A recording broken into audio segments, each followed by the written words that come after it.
S.H.I.E.L.D. has fallen since the last Captain America, so now we're all kind of relying on one another. There's really no one to report to, so it's kind of this loose hierarchy. They're kind of just leaning on one another as soldiers. There's no one person giving commands, but we're kind of operating as a true group now. He's trying to still figure out where he belongs. You know, he's always been a soldier.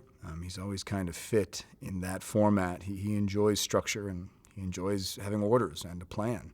And without that, he does feel a bit aimless. But he is still searching for whether or not he can have a life outside of being Captain America. He's been of service for so long, trying to figure out what he would do without his uniform and shield is a bit of a puzzle.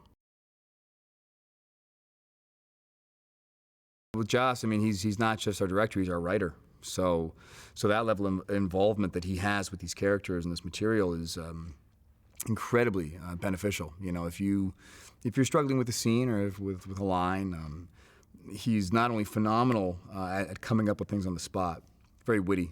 He has wonderful banter and repartee, so he can always make adjustments.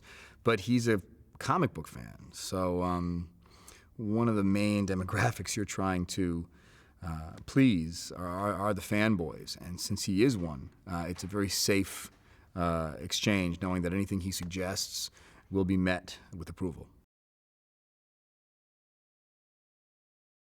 I thought it was great. I mean, they're a unit now, so it's not growing pains anymore. It's now just kind of internal conflict, trying to operate as a team as opposed to how to form one.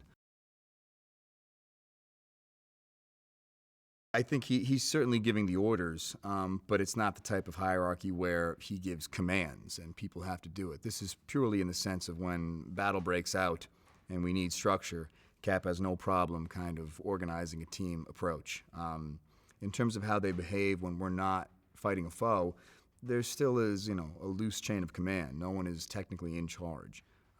But Cap certainly does lean towards the side of structure and, you know, a hierarchy, so when they're on the battlefield, I think is when he feels most comfortable.